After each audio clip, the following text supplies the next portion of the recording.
For 7 years of marriage, I was dragged into an alley 7 times by thugs. The 7th time, with my legs and spine severely injured and bleeding profusely, I was thrown into a dumpster. It wasn't until he saw the exact same scene as that year that my husband, Robert, finally walked out from the alley entrance, ordering his men to capture the thugs who had killed his sister back then. He glanced at me, on the verge of death, with a complex look in his eyes. But then, it dissolved into nothing but mockery and an icy glare. "Claire, you owe me." Seeing my miserable state, his subordinates panicked slightly and quickly dialed 911. But Robert waved away the phone, his voice a low growl. "Take her to identify the culprits, quickly." I closed my eyes in silence, letting them carry me away, tears streaming down my face. The reason for every nightmare over the past 7 years had finally been revealed today. "Robert, what I owed you, I've paid in full." Waking up from the dream, my legs throbbed with a piercing pain. I opened my eyes, but the distorted, leering faces wouldn't disappear. "What's wrong? Didn't have enough fun? Still dreaming about it?" Robert sat in a chair nearby, his mouth full of sarcasm. Sarah, his childhood sweetheart, nestled in his arms, echoed him. "Claire, you're really shameless. Robert ignores you, so you go look for thrills with those thugs? You're not addicted, are you, in love with that feeling?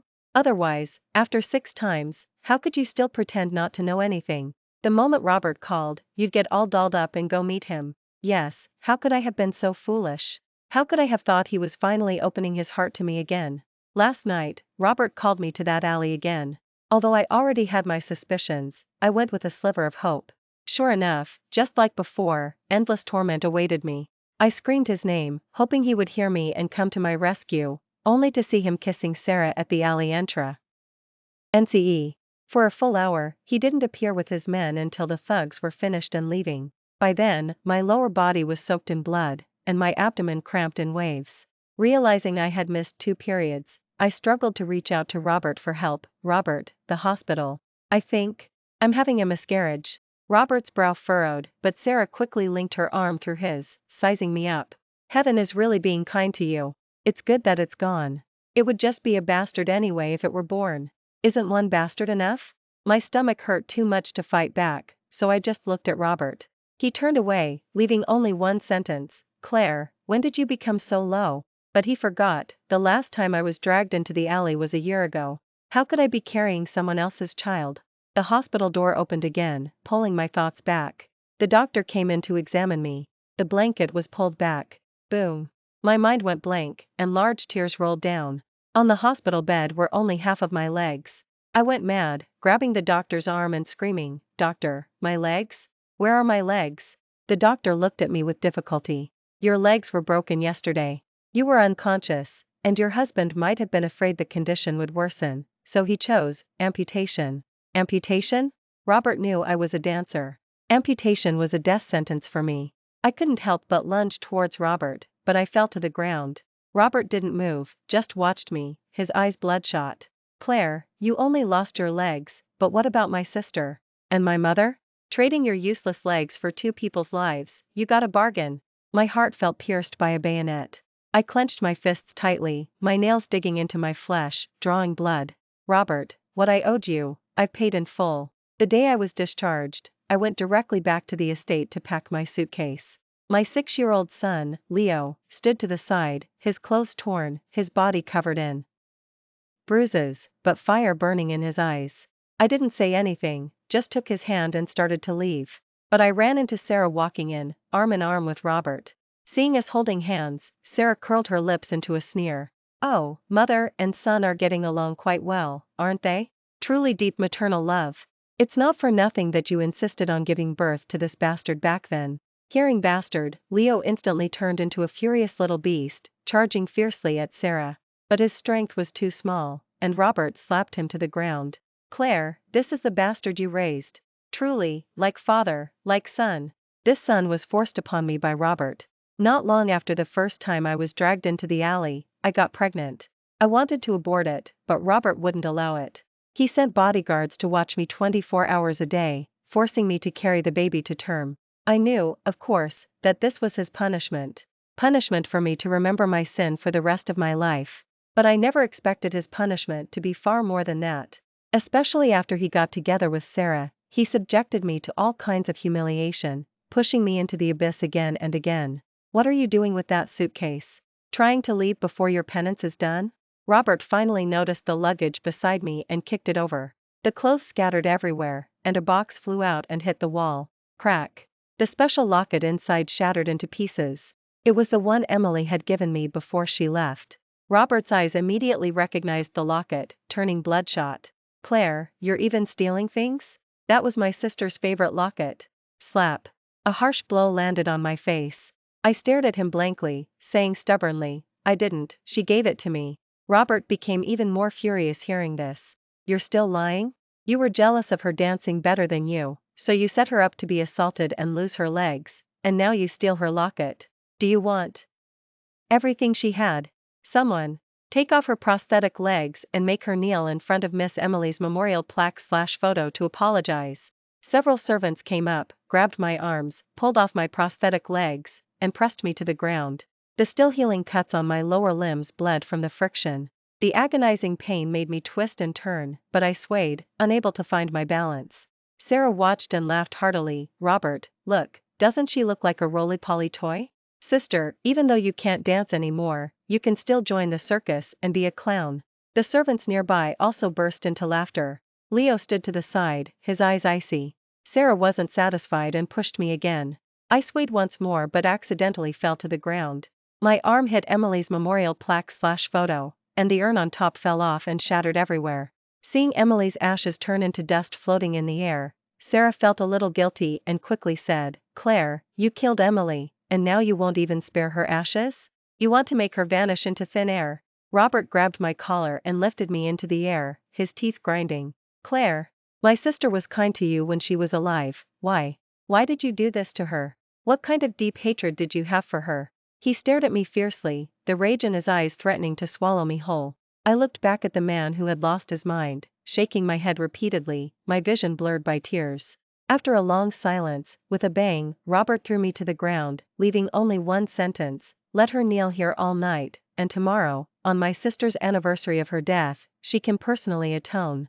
I was pinned to the ground, the fragments of the urn on the floor piercing my stumps, instantly staining the white carpet red. My consciousness gradually blurred. After kneeling for several hours, I finally couldn't bear it and fainted. 7 years ago, Robert and I were a couple everyone envied, a match made in heaven. IW. As even closer to his sister, we were members of the same dance company. That day, Emily and I went together to participate in the long-awaited dance competition, our ticket into the National Dance Company. Everything went smoothly until after the event ended that night. To save time, I took her on a shortcut through an alley, where we encountered several drunk, burly men. We screamed desperately, but our mouths were quickly stuffed with rags. Dark claws invaded us. When we were found the next morning, Emily's legs and spine were severely injured, she had been folded in half and thrown into a dumpster, barely alive. My body was covered in bruises, and I had fainted on the ground. The doctor said Emily's legs were broken, and she would never be able to dance again. She couldn't handle the shock and jumped to her death. Robert's mother also passed away from a heart attack due to excessive grief. Overnight, Robert lost 2 of his closest relatives. And the only spot in the National Dance Company in Metro City fell to me because of this. Immediately, rumors spread everywhere. Everyone said I had orchestrated this tragedy to secure the spot. After all, only she was left with severely injured legs and spine that day. From then on, Robert seemed to change into a different person. And I chose to deceive myself and silently endure. After all, if I hadn't chosen that shortcut, his sister wouldn't have died. Ice-cold water was splashed on my face, bringing me out of my coma. Robert, look at her, you told her to kneel and apologize, and here she is sleeping soundly. She's made the floor so dirty too. When the guests come for the memorial service later, they'll think this is how we usually treat Emily. Robert was about to get angry when a servant rushed in from outside. Mr. Robert, Mr. Robert. This is bad, a group of reporters are outside, causing a commotion. They seem to be here to report on Mrs. Robert. Robert glared at me fiercely, his eyes shooting out icy glares. Sarah, however, spoke first. Robert, she probably called the reporters herself, hoping to seize this opportunity to clear her name. Robert glanced at me, a smirk playing on his lips. Claire, my sister was clearly the victim, yet you want to clear your name. Then I'll let everyone know who really killed my sister. And those video clips of you with the thugs over the years? I've kept them all. Go. Put them on the large screen. On the large screen in the memorial room, video clips of me and those thugs instantly began playing. I don't know if it was the editing or the camera angle, but my expression was hard to describe. Suddenly, the room was filled with murmurs. Look at her shameless face, the rumors were true, she deliberately let herself be done like that. Huh? How can someone be so perverted, actually liking to be forced? Haven't you heard? Mr. Robert doesn't even touch her, she's probably so pent up she's developed psychological issues. Looking at it that way, maybe she was the one who arranged what happened to Mr. Robert's sister back then. Otherwise, how could she be fine while Mr. Robert's sister is gone? I watched the looping clips, the painful memories of the past 7 years flooding my mind. I covered my head with my hands, closing my eyes tightly, wanting only to escape. I looked up, only to meet the icy glare in Robert's eyes. What? Feeling ashamed now? What were you doing when you were enjoying yourself? Sarah, surprisingly, spoke up for me in front of everyone. Robert, don't be too angry. Today is Emily's anniversary of her death, and making a scene like this wouldn't make her happy. Why don't I take Sister Claire to change clothes first, and then she can properly apologize to Emily? After all, she's wearing that bloody dress now, it's not appropriate. Another wave of whispers swept through the room. I looked down, my legs, cut by the urn fragments, were bleeding profusely, staining the white dress red. Sarah led me to a room tea. Hat felt very familiar, gave me a white dress, and left. I looked at my disheveled state and changed. But just as I took off my clothes, the door suddenly burst open. Several thugs rushed in, their faces filled with lewd smiles, rubbing their hands together. Hey, babe, what's up? Couldn't wait, already took off your clothes for us? Boss, she doesn't have any legs. The nightmare descended again. I screamed desperately, begging them not to come closer, but it was no use. After a long while, someone finally heard my cries and broke down the door. Countless camera flashes blinded me. I covered my eyes with my hands, but through the gaps, I saw Robert's face flushed with rage. Sarah shrieked, Claire, I kindly brought you here to change, and you couldn't even wait a moment. You even called thugs to Emily's room to mess around? Are you even human? No, it's not true. I shook my head frantically, but no one believed me. Hey, babe, why are you turning on us? Didn't you say you couldn't stand it anymore and called us over? That's how you tricked our boss back then, saying you'd bring a girl to have some fun, and then you turned around and said you were forced, and even got our boss arrested. Robert's eyes widened in disbelief, his fury erupting. Claire, it was really you. They told me, but I didn't believe it. I didn't expect you were really in league with those thugs from back then. Why? Wasn't it enough that you're low yourself? Why did you have to drag my sister into it? Robert's hands clenched into fists, his eyes bloodshot. I collapsed onto the ground, knowing I was beyond explanation, but I still tried to speak. Robert, do you really think I did that? A moment of silence. After a long pause, Robert finally spoke. Start the live stream. Since she likes excitement, let her have her fill. Let everyone see her low behavior. Countless phones were pointed at me. Just then, Grandfather Arthur, standing outside the door, suddenly spoke up, his voice trembling. The one who killed Emily wasn't Claire, the one who killed her was. The one who killed your sister was me. Countless camera flashes focused on Grandfather Arthur. Robert said in disbelief, Grandfather, what are you saying? Tears glistened in Grandfather Arthur's eyes, but they couldn't hide the dark shadow that had been there for years. After a long pause, Grandfather Arthur finally spoke again. 7 years ago, I sent Claire a message, urging them to hurry home for the celebration dinner. I even told her that alley was a shortcut, so they could take a shortcut home. If it wasn't for me, Claire and Emily wouldn't have taken that road, they wouldn't have met that gang of thugs. Grandfather Arthur bowed his head in pain. All these years, I hadn't wanted to tell this, because no matter what, I was the one who took her down that road. There was no need to involve Grandfather Arthur. That alley was dark and secluded. I should have known there might be danger, I should have known. I closed my eyes in silence, my heart complex, tears finally falling. Claire, how dare you cry? I didn't know you were such a good actress. Haven't you pretended enough in front of Grandfather all these years? Pretend? I lifted my head abruptly, looking at the stranger before me. You clearly colluded with thugs to assault my sister and then pretended to be a victim, making Grandfather live with guilt all these years. Only Grandfather could be fooled by your little schemes. You've deceived an old man for so many years, are you even human? Tears streamed down my face uncontrollably, but I stubbornly lifted my head and wiped them away. It turns out that those who don't believe you will never believe you, no matter what. There was no need for me to shed another tear for him. Robert, let's get a divorce. Robert's eyes narrowed slightly, then his lips curled into a cold smile. Claire, don't think things are over just because you mentioned divorce. Someone drag her away and make her face the wall in the cold basement. No, don't take my mom away. He said it wasn't my mom's fault at all. Leo suddenly rushed out of the crowd and stood in front of me. Fine. You're worried about your mom, are you? Take this bastard away too. The cold basement was covered in frost, but it was nothing compared to the chill in my heart. I found a slightly warmer spot to sit, but soon, my body was frozen stiff. Leo couldn't endure it at all, his face turning blue. I held him tightly, wanting to give him some warmth. My feelings for this son were complex. I knew he couldn't choose his birth, yet I still struggled to accept his identity. And he could sense my attitude, always keeping his distance. The servants in the house, Robert, me, it seemed like no one in the world loved him. So much so that now, just holding him, he began to sob softly. I gently stroked his hair and pulled him closer into my embrace. Several hours passed, and there was still no sound from outside the door. Leo couldn't bear it anymore and frantically knocked and called out with me. But still, there was only silence. Leo fell asleep. I kept calling his name, telling him not to fall asleep yet. But I didn't know when I, too, had become drowsy. I don't know how long passed before someone finally woke me up. It was Grandfather Arthur. Claire, I'm sorry, you've suffered all these years. I know you're not that kind of person. Robert was just too heartbroken and blinded. Hurry, leave, take Leo and go. Grandfather Arthur handed me a box and secretly sent us out. 3 days later, Robert finally remembered us in the cold basement and sent people to get us. But the servants searched for a long time and couldn't find us, so they could only report with trembling voices, Mr. Robert, Mrs. Robert, they're gone. Robert roared when he heard this. How can they just be gone? Go, keep looking for them.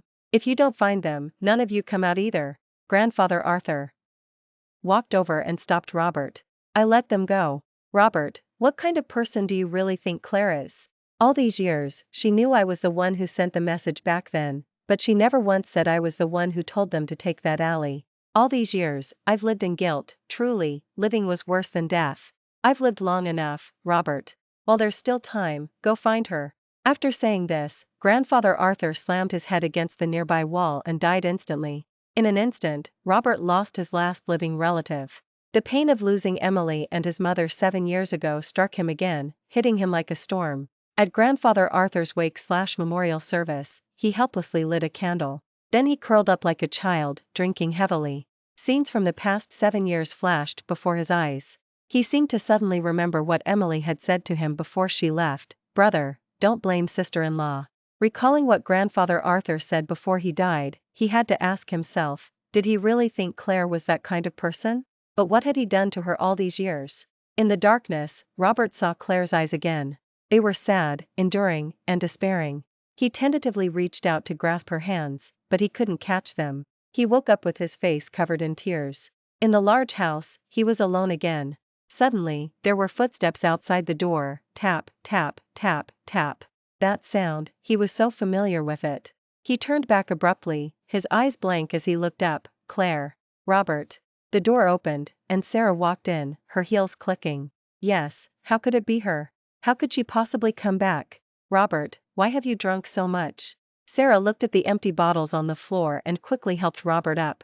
Robert, don't be sad, you still have me, and the baby. Robert stared at Sarah's stomach, his brow furrowing tighter and tighter. He had always wanted a child with Claire. When they were first married, they often talked about him becoming a father and her becoming a mother. They envisioned their life as a family of 3. Robert pushed Sarah away violently, roaring, "Get out!" Sarah fell to the ground, her stomach hitting the corner of the wall. In an instant, blood flowed profusely from beneath her. Robert! Our baby! Robert looked at the blood beneath her and suddenly remembered how Claire had begged him just a few days ago, begging him to take her to the hospital, saying she was having a miscarriage. But he had chosen to stand by and watch. Robert finally seemed to remember that she couldn't have been pregnant with someone else's child at that time. When Sarah was taken to the hospital, the baby was already gone. He had killed another one of his own children. The lawyer arrived in a hurry, and seeing Robert's dazed look, he hesitated before telling him, "Mr. Robert, The culprits who harmed your sister have all confessed and been sentenced to life imprisonment. However, they said. Robert's eyes finally gained a hint of focus. This was the only good news recently. However, what? The lawyer hesitated for a moment, then said, however, they said they didn't know Mrs. Robert. Didn't know her? Robert froze. That meant she wasn't their accomplice at all, but just another victim of the same assault. In fact, being as smart as he was, how could he have truly not known all along? But the pain of losing two loved ones simultaneously was unbearable, forcing him to deceive himself. Robert walked towards the window, wanting to end it all. But the lawyer stopped him. Mr. Robert, this is something Grandfather Arthur gave me before he passed. He said if you ever accepted the truth, you could still find Mrs. Robert. Robert opened the note. Yes, he still had to atone. After leaving the estate, I took my son to the address Grandfather Arthur had left for me, a hospital. The doctor there was an old friend of Grandfather Arthur's. He gave me further our treatment and thoroughly examined my legs. But since my legs were already gone, he could only fit me with the most advanced prosthetic legs. His eyes filled with pity. However, I wasn't too sad. Even without my legs, life had to go on. In the box Grandfather Arthur gave me, there was also a large sum of money. I didn't use it, but instead used my savings from my time as a dancer and came overseas. I changed my name and opened a small dance studio there. Although I couldn't dance anymore, it didn't mean I had to give up the career I loved. Life here was peaceful and stable. I found a school nearby for my son. No one mocked him here. Every day, I cooked for him, took him to school, and helped him with his homework. Although they were just ordinary things, he was happy every day and started a new life. But before long, this peace was shattered. That day, when I went to work, I saw the glass door of the dance studio covered in red paint. Written on it in large red letters were the words, "Murderer." Before I could get close, a crowd of people surrounded me, throwing a bucket of paint all over me. You murderer, you still dare to be a teacher. You still dare to teach children. Aren't you misleading them? Exactly, these days, just anyone can be a teacher. Are you teaching children to dance or to sleep with men? No wonder my child said there have been some shady men in the studio recently. Maybe she invited those thugs too. Their words became more and more outrageous. Not satisfied, they grabbed my hair and started pulling and hitting me. But so much time had passed, and this was overseas, how could everyone suddenly know? My son, who was already at school, also ran back, his clothes torn. Seeing them bullying me, the small boy stood in front of me, pushing away the people surrounding me with all his might. He kept shouting, "My mom is a good person. My mom is a good person. Don't hit my mom." But a 6-year-old's body was no match for adults. Soon, the crowd rounded us again. Just then, a familiar voice suddenly rang out. "Let them go." I looked up, and it was him, Robert. He rushed over like a madman, pushing through the crowd layer by layer, and held me and my son tightly. But here, no one knew he was Mr. Robert. The crowd, which had just calmed down, suddenly started shouting again. Paint, filth, iron bars, they all landed on Robert. But he held us tightly, never leaving. After a long while, the people finally got tired and gradually left. But Robert was covered in blood. It was hard to tell what was from injuries and what was from the paint. His eyes were half closed, and the corner of his mouth was swollen. Gathering his last bit of strength, he spoke slowly, I'm sorry. With a thud, he collapsed to the ground. When I opened my eyes again, I was in a hospital bed. Robert saw me sitting beside him and tried to sit up with a start, but pain made him grimace, and he lay back down. He gripped my hands with difficulty, repeating incessantly, I'm sorry. After a long time, he finally continued, Claire, it's my fault, I wronged you. How could I not have known? You're not that kind of person at all. Why didn't I believe it? I don't ask for your forgiveness, I have no face to ask for it, but can you give me a chance to atone? I'll do anything, just let me be by your side. Claire, you're all I have left. That's when I learned that Grandfather Arthur had passed away. But I still released his hand and said calmly, Robert, do you know, back then, you were all I had too. How scared I was back then, how much I wanted your understanding, your comfort, how much I wanted a little warmth from you. But what about you? How did you treat me? You pushed me away, neglected me, retaliated against me, pushed me into the abyss, making me fall into that nightmare again and again. I understood you lost your sister and mother, so I hid my wounds and waited for you. I endured all the abuse and waited for you, waiting for 7 years. But why couldn't you even give me one hug? My words were very soft, but they seemed to crush him, leaving him with nothing but prolonged crying.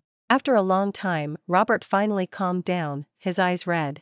Claire, I'm sorry, I'm willing to use the rest of my life to repay you. Let me take care of you, take care of Leo, okay?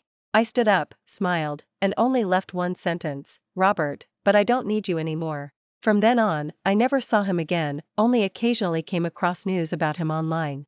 He held a press conference, explained what happened back then, and cleared my name. As for what he had done to me all those years, perhaps to protect me, he didn't explain in detail, only admitted to all the wrongdoings. He also announced the dissolution of his company and transferred all the money to my name.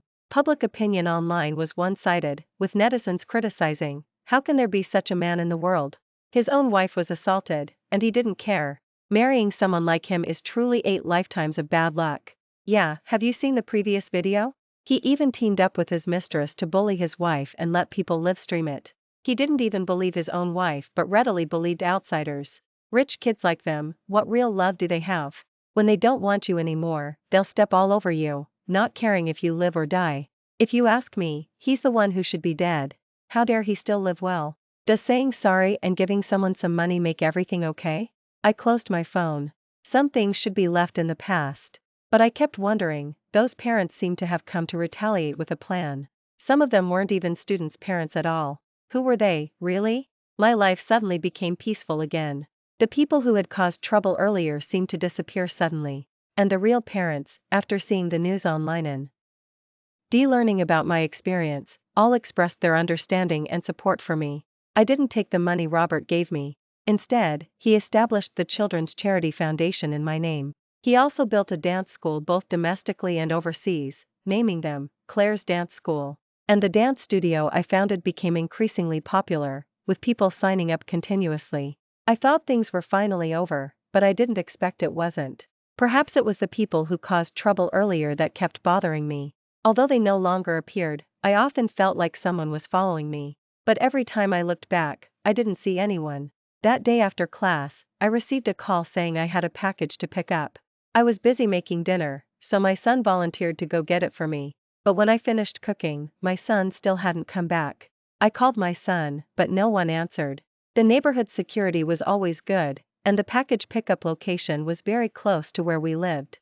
My son had often helped me get packages before. Something was wrong.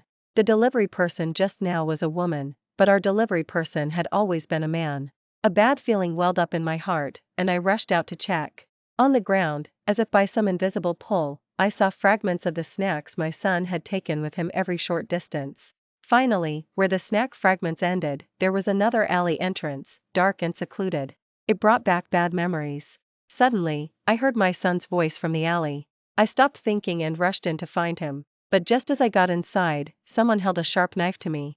A woman's voice spoke faintly, Claire, long time no see. That voice was so familiar, so much like the delivery person's voice from earlier. What?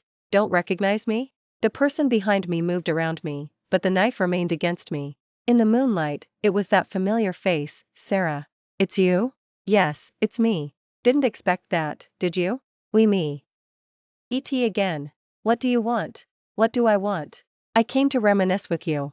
Sarah curled her lips, her eyes filled with boundless hatred. Thanks to you, Robert and I lost our child. Are you happy now? Claire, why? Why, even after I clearly hired people to assault you back then, did Robert still want to stay married to you? Why didn't you freeze to death in the cold basement? Why did you leave and then reappear in front of Robert? My eyes widened. So she was the one who had harmed Emily and me back then. No wonder on Emily's anniversary of her death, she took me to that room, and those thugs said they were in league with me. And those people who came to the studio to cause trouble were probably also sent by her. Yes, it was me, I did it all. I was clearly the childhood sweetheart who grew up with Robert. Why did he abandon me the moment you appeared? Of course, I had to take him back, no matter the cost. But I was so close to succeeding, and he still came looking for you even after you became disabled. Right, you have a naturally seductive look/way with men, you're just good at seducing men. Even those thugs still can't get enough of you. In the shadows, several thugs were fiddling with their belts. Standing beside them was my son, his mouth covered. Claire, don't blame me. Since Robert can't forget you, I'll just have to send you to your death. But, since we're old acquaintances, I can satisfy you before you die, let you have some fun one last time. The thugs not far away walked towards me step by step. The nightmares of the past entangled me once more, leaving me unable to move. I finally managed to move my legs and turn to run, but they held me tightly. Demonic hands reached for me. No matter how much I struggled and screamed, it was useless. I was broken, desperate. But the moment they tore at my clothes, the alley suddenly lit up. A team of people surrounded the thugs, and Robert rushed over, grabbing me in his arms, tears streaming down his face. "I'm sorry, Claire, I'm late." After checking that I was alright, he turned and said to Sarah, "I knew it was you. All these years, you've been by my side, twisting my perception, making me truly believe Claire was shameless. Why? We grew up together, why would you do this to me?" Sarah laughed lightly. "Why? Robert, you were mine, you loved me the most, but the moment she appeared, everything changed. Why? How am I inferior to her? If you won't let me be happy, then let's all die together." With that, Sarah lunged towards me, the sharp knife in her hand about to plunge into my heart. Robert pushed me away forcefully, and the knife lodged firmly in his chest. Sarah's eyes widened in disbelief, but then she became full of malice, pulling out the knife and stabbing his legs repeatedly. By the time the people around them reacted, his legs were full of stab wounds. When he was taken to the hospital, he was unconscious from severe blood loss. But he had a rare blood type, and the hospital didn't have enough blood to transfuse him. Just as they didn't know what to do, another doctor came out with my son. He had just finished examining my son. This little boy also has a rare blood type. My son stared at me blankly, and 6 years of suppressed grievance finally erupted. He cried loudly, "Mom, I'm not a bastard. I'm not a bastard." Because of my son's blood transfusion, Robert's life was saved, but his legs had to be amputated because they had been stabbed too many times. On the hospital bed, Robert, who had learned the truth, managed a weak smile on his pale face. His hand, which had been gripping mine tightly, loosened. "Claire, thank Leo for me. Go. Now, I'm not qualified, and I don't have the ability to take care of you anymore." I calmly withdrew my hand and turned to leave. Yes, it was time for a formal farewell. 7 years, like a dream. Later, I heard that Sarah was sentenced to death for intentional homicide, and the thugs who had harmed Emil Y and me were also given appropriate sentences. Even Robert went to turn himself in after being discharged from the hospital and was sentenced to 3 years in prison for repeatedly facilitating crimes over the past 7 years. The dust settled. For the past 7 years, I had lived for others. From now on, I would live for myself. It was time to welcome a brand new life.